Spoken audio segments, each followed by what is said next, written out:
Olga, ¿estás con nosotros? Sí, digo ¿Sí? yo, Felipe. Sí, te estamos viendo todos. Hola. No, no, no, no sé si nos ves o no, Olga. No, no tengo vídeo vuestro, solamente oigo aquí Bueno, te están saludando aquí todos los pacientes. la conversación. Te están aplaudiendo, no sé si lo escuchas. No,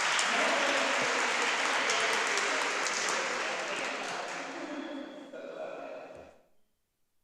Bueno, entonces ya mismo comenzamos, ¿o qué? Cuando digas. ¿Por dónde vamos a arrancar? ¿Qué tenemos preparado? Vale, pues voy a compartir pantalla y ahora que solo te veo por mi carita, sí se comparte bien, ¿de acuerdo? Perfecto, Venga, vamos allá. vamos a ello.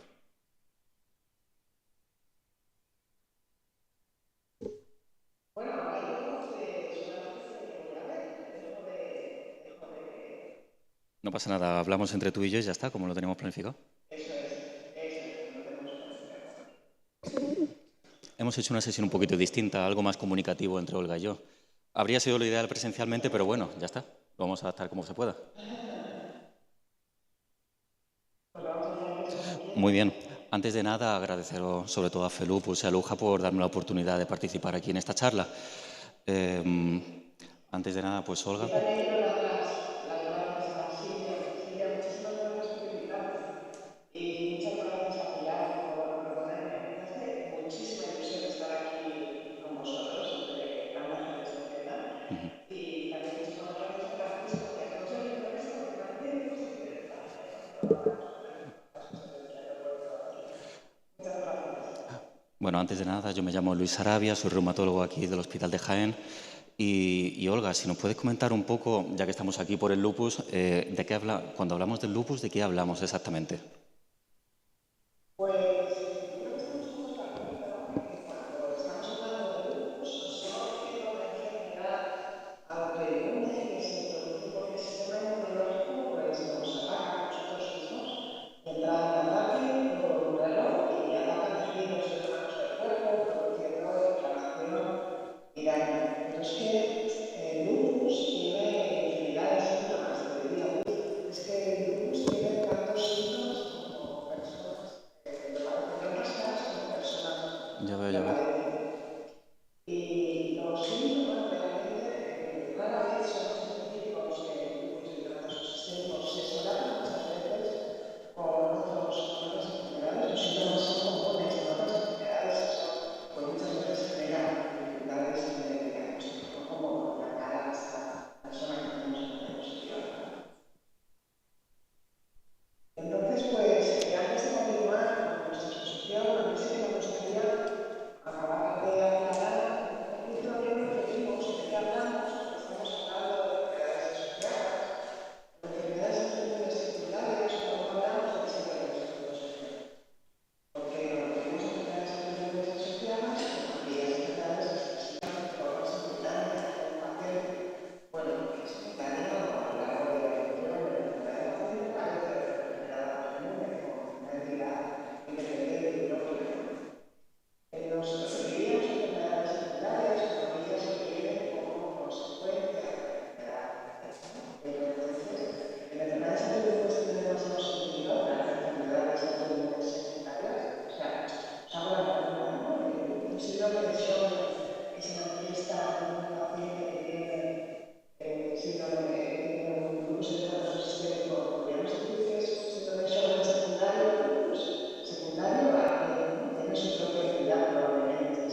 Claro, exactamente. ¿Y tenemos algún estudio donde podamos cuantificar o ver la prevalencia de cada enfermedad autoinmune, más o menos? ¿Tienes algo, hayas revisado algo? Bueno, sí, pues mira, básicamente los datos de un estudio que publicamos nosotros hace relativamente poco y que, o sea, el objetivo del estudio no era eso que os estoy contando ahora, un poco, sino son los datos que os presento aquí la pálida de los datos demográficos de este análisis que hicimos de los pacientes que controlamos en ese tipo de enfermedades autoinmunes del clínico. Y entonces, pues hicimos este análisis de las enfermedades asociadas que tenían los pacientes con lupus que estábamos controlando en nuestro servicio, ¿no? Pues fijaros que hasta el 40% de los pacientes con lupus controlados en nuestro servicio, pues tienen una enfermedad autoinmune asociada, algunos de ellos más de una. Y dentro de las enfermedades autoinmunes asociadas al virus del herpes sistémico, la más frecuente es el síndrome de Sjögren, seguido por el síndrome de lupus polipídico. Y entre las enfermedades autoinmunes órgano-específicas asociadas al virus del herpes sistémico, pues tenemos la tiroides autoinmune. Y a mí me gustaría saber, Luis, y me dices tú, porque yo no sé si estoy viendo desde aquí, que levanten las manos. ¿Cuántos pacientes de los que están aquí escuchando y haciendo por eso tienen una enfermedad autoinmune asociada a su virus del herpes sistémico? Venga, vamos a ver, bien. Pues levantan muchísimas manos, no sabría decirte tranquilamente. ¿Uno de cada cuatro? Sí, probablemente la mitad de la sala está levantando la mano. Más, o incluso la mitad, sí, sí. Más de la mitad seguramente. Y pues ahora que ya sabes un poco, levanten las manos los que tienen síndrome de Sjögren asociado al virus del herpes sistémico. Síndrome de Sjögren. ¿Uno de cada cuatro? Contaría unos 10 más o menos, uno de cada 4, o un poquito menos tal vez. Por ahí estamos. Por ahí estamos más o menos. Bueno, pues ya veis que son unos números altos que nos permiten comparar un poquito el problema que nos encontramos, ¿no? La situación del que vamos a hablar ahora. Pues seguimos. Ahora vamos a hablar pues, de algunas enfermedades autoinmunes y no autoinmunes relacionadas con el tema del lupus. Hemos cogido las más habituales, el síndrome antifosfolípido, el fenómeno de Raynaud, el Sjögren primario y, por supuesto, aunque no sea de características autoinmunes, la osteoporosis también es muy importante por la alta prevalencia que tiene. Cuando hablamos del fenómeno de Raynaud, lo que llamamos fenómeno de Raynaud los médicos son los cambios de coloración que se producen en las manos con la exposición del frío. Son episodios intermitentes de 10-15 minutos más o menos y clásicamente se relacionan en 3 fases distintas. Una de palidez, donde las manos se ponen blancas, luego una fase donde se ponen azules o cianóticas y luego una fase eritematosa. En algunas ocasiones no tienen que producirse estas 3 fases seguidas. Pueden algunos pacientes solamente tener 1 o 2 o solamente 1. Es muy importante. Habitualmente la consulta lo preguntamos siempre cuando hacemos la anamnesis, pero a nivel de pacientes, pues si tenemos algún episodio o comenzamos de reciente comienzo con el fenómeno de Raynaud, ayuda muchísimo en las consultas enseñar fotografías, por ejemplo, si nos ocurre algún episodio, sobre todo para confirmarlo y decir, a ver en qué circunstancias son. Y también a nivel de paciente puede ayudar muchísimo el llevar más o menos un contaje o más o menos llevar una pequeña agenda de saber cuántos episodios tenemos. No es lo mismo tener un episodio una vez al mes después de un evento estresante, de un evento secundario, o tenerlo todos los días. Vamos, nos puede ayudar muchísimo, pues si hay que decidir tratamiento sí o no. ¿Y qué podemos hacer? Dime.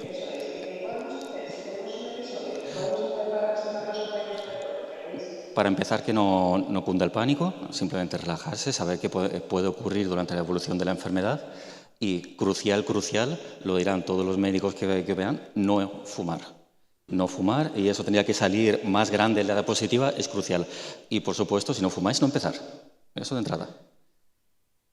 También muy importante protegerse del frío, no solamente en las zonas donde se produzca el fenómeno de Raynaud, que puede ser las manos o los pies, sino protegerse en general del frío, de la sensación del frío. Y, por supuesto, mantener las manos protegidas porque si tenemos una alteración de la vasculatura, digamos que tenemos menos circulación en las manos pues, y tenemos pequeñas lesiones, pequeñas heridas en las manos puede costar un poquito más que se curen. Y, por supuesto, si tenemos un episodio, saber qué puede pasar y relajarnos. El estrés es un factor predisponente a tener estos episodios. Y mucho ojo, siempre lo preguntamos en las consultas, pero es poco habitual, pero hay que preguntarlo y tenéis que ser conscientes de que incluso ese episodio dura mucho tiempo y se producen pequeñas heridas en las puntas, avisarlo a vuestro médico. Probablemente haya que subir tratamientos y tener una alta alerta para tener estos eventos. Siguiente, Olga. ¿Cambiamos de tercio? Sí, pasamos de tema. Venga. El síndrome antifosfolípido. Esto es una enfermedad con un nombre muy raro, pero bueno, lo intentaremos explicar de manera resumida.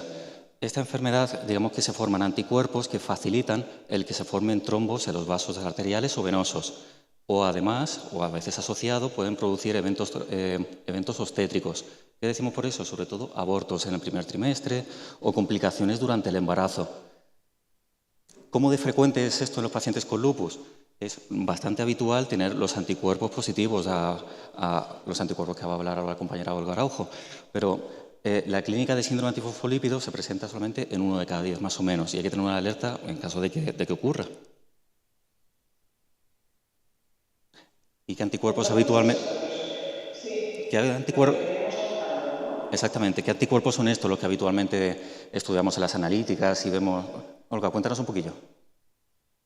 Pues sí, la verdad es que si la enfermedad se presenta en cámara, pues es muy fácil sospecharla o diagnosticarla, ¿no? Pero si no se presenta con una trombosis clara o tiene unas manifestaciones clínicas que incluso son más habituales, pues va a ser más complicado diagnosticarla. Pero siempre en cualquier caso nos tenemos que apoyar en la positividad de los anticuerpos antifosfolípicos, que son estos 3 que hoy comentaremos aquí. El anticoagulante único, por un lado, cualquiera de los isotipos IgG o IgM del anticuerpo anticariotípico y cualquiera de los isotipos IgG o IgM del anticuerpo anti-beta-2 glicopropteína 1. Sin la positividad de estos anticuerpos no podemos diagnosticar síndrome antifosfolipídico, porque va a ser mucho más frecuente la trombosis en cualquier localización que la presencia de un síndrome antifosfolipídico, a pesar de que tengáis lupus eritematoso sistémico. Y la verdad es que, bueno, pues ya te digo, yo me mucho empeño en ver si hay alguna diferencia entre los pacientes que tienen síndrome antifosfolipídico solo o si hay alguna diferencia respecto a los pacientes que tienen síndrome antifosfolipídico asociado a lupus eritematoso sistémico. Y entonces, pues, os traigo este estudio, que es un estudio ya clásico, pero que tiene unos resultados pues son muy bonitos y que os quiero compartir con vosotros. Pues fíjate, al analizar las diferencias entre los pacientes que tenían síndrome antifosfolipídico frente a los que tenían síndrome antifosfolipídico asociado a lupus eritematoso sistémico, pues se dan cuenta los investigadores que los pacientes que tienen lupus y síndrome antifosfolipídico tienen más frecuencia de afectaciones benignas como la leucemia o alteraciones neurológicas o la ubicación valvular cardíaca. Y estos autores al final concluyen pues que tenemos que esto de hablar de síndrome antifosfolipídico secundario pues que no es del todo correcto. Es mejor hablar de 2 entidades independientes, aunque estén asociadas en el mismo caso. Es un poquito la idea que a mí me gusta transmitir más, ¿no? De cara a hablar de estas enfermedades. Pero ojo, una cosa es que tengamos síndrome antifosfolipídico y otra cosa es que tengamos positividad de los anticuerpos antifosfolipídicos, ¿no? Esta misma serie de análisis de los pacientes que estamos viendo ahora, por ejemplo, en esos pacientes que analizamos hace un par de años, pues vemos eso, que hasta el 40% de los pacientes con lupus eritematoso sistémico tienen positividad de los anticuerpos antifosfolipídicos. Pero recordar que solo el 13% desarrolla la enfermedad, ¿no? O sea que es más fácil que tengáis los anticuerpos que tengáis la enfermedad. Y entonces, Luis, si tengo estos anticuerpos positivos, ¿qué puedo hacer para evitar un evento trombótico? De acuerdo, si tengo alguno de estos anticuerpos positivos, sobre todo para evitar un evento trombótico o tener menos papeletas para ello, es no acumularlas, tener las menos posibles que se puedan tener. Sobre todo, importantísimo, crucial, el tema del tabaco, lo vamos a decir en todas las manifestaciones, crucial para controlar los síntomas. El sobrepeso, controlar lo que se pueda y evitar sobre todo los anticoagulantes, los anticonceptivos orales y la terapia hormonal sustitutiva en el caso de la menopausia. En cuanto al reposo prolongado, no me estoy refiriendo, por ejemplo, a pegarse una maratón de Netflix en una tarde entera, sino sobre todo a viajes largos. En caso de que haya que coger coche durante varias horas, hacer paraditas entre 1 y 2 horas más o menos y caminar un poquito para estirar las piernas. En el caso del avión, pues hacer ejercicio con las piernas o pasar un poquito por el pasillo. Y a veces habrá que comentarlo con el médico por si hay que poner una dosis de heparina profiláctica para ese viaje. Y otra cosilla, aparte del tema de los viajes, que preparando un poco esta charla, pues, y que he visto habitualmente en la consulta, no sé si la población lo sabe habitualmente, pero tenemos muchos problemas los médicos cuando un paciente está en seguimiento en una comunidad autónoma y va de viaje a algún sitio y no tenemos, porque los programas de los médicos son distintos entre cada comunidad autónoma. Por ejemplo, yo si me voy ahora mismo a Murcia o a Albacete, no tienen acceso a mi historia clínica.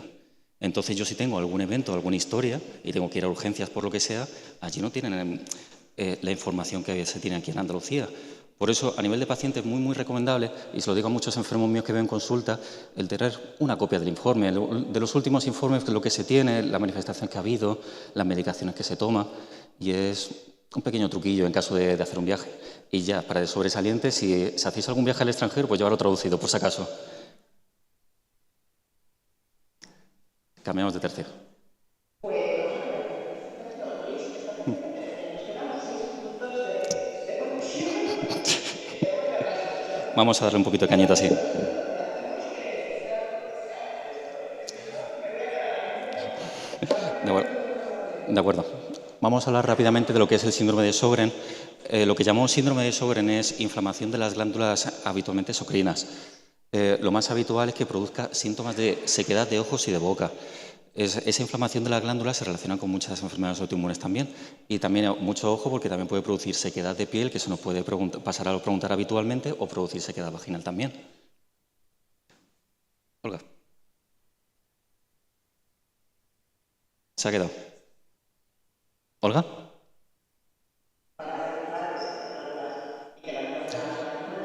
¿Y qué herramientas tenemos nosotros habitualmente para... Vamos a hacer los testos patológicos que el oftalmólogo considere que se nos dicen, nos apoyaremos con la posibilidad de los bueno, pues los sistemas frecuentemente asociados al síndrome de Sjögren, que en algunas ocasiones vamos a necesitar la biopsia de germatinas únicamente. Primero es eso, sí que hay una cuestión que hay en el Sjögren, en el tema del Sjögren no ocurre algo parecido. ¿Nos está escuchando? ¿Hola? ¿Olga? Empieza a fallar. Se te escucha, Olga. ¿No oyes? ¿Te están echando? Ujú. encontramos este estudio que me parece muy interesante.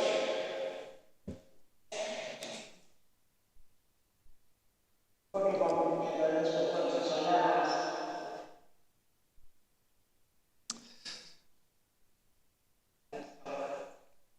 ¿Olga? ¿Hola? ¿Estás con nosotros? ¿Estás? Vale. Hola, te escuchamos. Es que escucho un poquito entrecortado, pero... Sí, a mí me pasa lo mismo con vosotros, os veo un poquito preocupados esto de la técnica dentro de la iglesia. Parece que nos vamos metiendo cada vez. Vamos a ver si acabamos. Tenemos que invertir en fibra óptica en las iglesias ahora. ¿Hola? ¿Olga? Es precisamente su parte.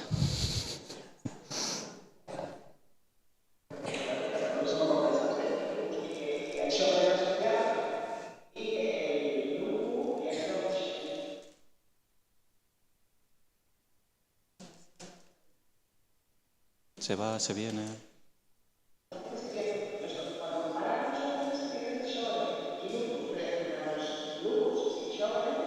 Pues bueno, ha habido pequeñas diferencias clínicas, ¿no? Es que los pacientes que tienen lupus y Sjögren tienen mayor capacidad renal, mucha sarcopenia y más amplios, y la posibilidad de los anticuerpos más específicos de Sjögren pues se llama la mayor cantidad de manifestación en la piel en pacientes que desarrollan Sjögren, ¿no? Pero en cualquier caso, pues los investigadores nos dicen esto que te estoy contando, ¿no? Que no podemos establecer que el lupus asociado al Sjögren sea una entidad independiente, ¿no? Sino que, bueno, pues es el Sjögren y además se manifiesta en pacientes con lupus eritematoso sistémico sin más.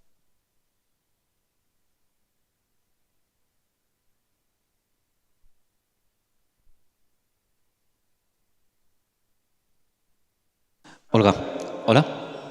Olga, Olga, que me están diciendo que se va a cortar en breves. Mientras tanto, si quiere, como buena parte de lo que toca todavía, ¿me toca a mí?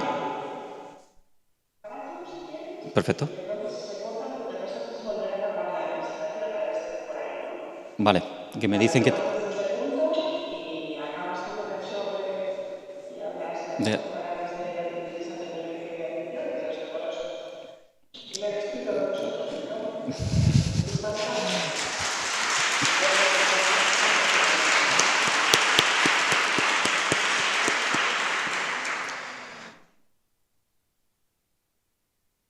La presentación, no sé si las... Yo sí la tengo. Bueno.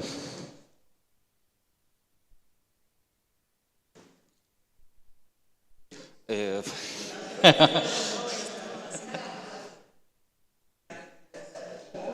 Me encantan los retos. Vale. Estoy en ello.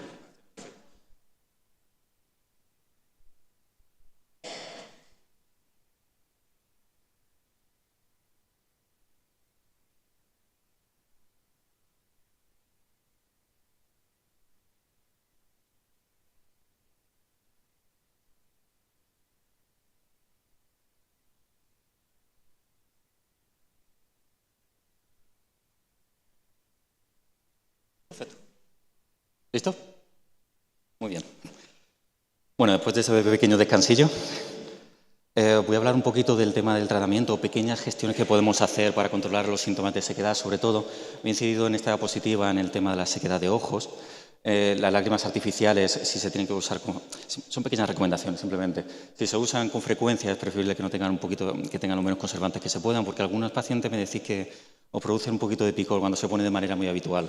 Y si los síntomas son muy moderados o severos, pues precisamente usar los que tengan una sustancia un poquito más espesa, que duren más tiempo. Por ejemplo, la carmelosa o el ácido hialurónico.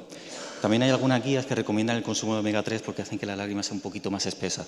Son pequeñas ayudas que vamos acumulando para gestionar un poquito mejor los síntomas. En el tema de la sequedad de boca, como me está ocurriendo ahora mismo, es recomendable beber agua en pequeñas cantidades, sobre todo para estimular un poquito la secreción de saliva y mantener la boca hidratada. También es una pequeña ayuda pues, tomar caramelos periódicamente o pastillas sin azúcar. Muy importante el tema de las caries dentales, porque el tema de la saliva es un factor protector para tener menos caries y si tenemos menos saliva, pues podemos tener más habitualmente, lo que implica una dificultad más de la vida diaria. Por supuesto, vigilar es muy importante el tema de si crecen de manera muy aguda las glándulas salivares. Eso implica que la saliva, pues es posible que tengamos una pequeña obstrucción de la secreción de saliva, del conducto por donde pasa, lo que puede ser una pequeña piedrecilla porque que haya que desobstruir y que tiene que poner un otorrino. Esta es la parte de Olga. El tema de la otitis autoinmune, que sobre todo han visto que es bastante habitual en su cohorte. Por supuesto, tenemos que medir en consulta también la función tiroidea para revisarlo periódicamente y pues preguntar siempre, hacer una amnesis completa de los síntomas de hipotiroidismo y de hipertiroidismo. Por supuesto, como reumatólogo, pues tengo que meter la osteoporosis aquí. La osteoporosis es lo que decimos nosotros por osteoporosis, es una pérdida de la densidad ósea. Es una debilidad del hueso que digamos que se vuelve más frágil y lo puede predisponer a tener fracturas. En pacientes con lupus el riesgo es de 2 a 3 veces mayor, por eso tenemos que tener mucho ojo, sobre todo en los pacientes con lupus, sobre todo por varios motivos. Las fracturas más habituales que se relacionan, muy importantes, las de vértebra, porque tienen muchísimo, a veces hay que poner derivados de la morfina para controlar el dolor, la de cadera y la de muñeca, por supuesto vigilarlo. Entonces, ¿qué papeletas tenemos? ¿Qué papeletas tenemos para tener más riesgo de osteoporosis? Sobre todo, primero, la toma de corticoides. Todos los médicos tenemos mucha concienciación en intentar reducirlo siempre que se pueda. Por supuesto, la actividad de la enfermedad, si se mantiene activa mucho tiempo, puede también, por su parte, pues, producir menos densidad de calcio del hueso. El tabaco y el alcohol, como llevamos repitiendo en toda la sesión, y luego el déficit de vitamina D. Si nosotros recomendamos pues, la menos exposición solar porque es una enfermedad fotosensible, pues evidentemente la vitamina del sol la tendremos baja y será necesario suplementarla. Luego la idea de la menopausia, pues todavía no podemos modificarla, pero bueno, hay que tener mucho ojo. Entonces, yo me diagnostico de osteoporosis. ¿Yo qué puedo hacer? Por supuesto, pues tomar dieta rica en calcio o tomar los suplementos vitamínicos de calcio. Habitualmente, por lo que me dicen los enfermos, los suplementos de calcio caen fatal. Dan mucha dispepsia, dan muchas molestias en el estómago y a veces también produce mal sabor de boca.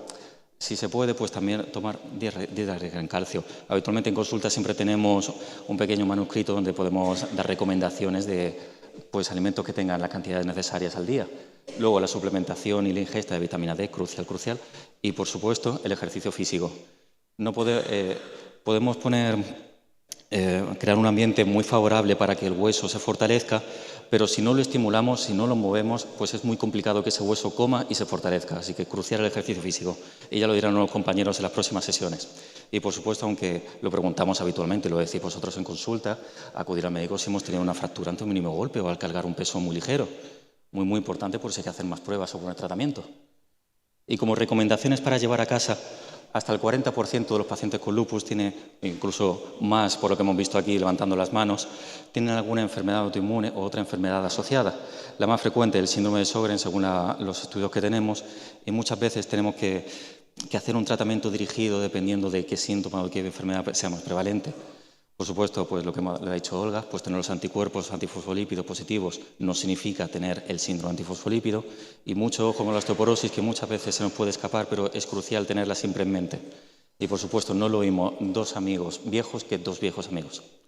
Y ya que soy aquí del Hospital de Jaén, pues recomendaros, si tenéis oportunidad, visitar la catedral de aquí de Jaén, que es una verdadera joya por fuera y por dentro. ¿De acuerdo? Y muchísimas gracias. A pesar de todo... Ah, vale, perfecto. Sí.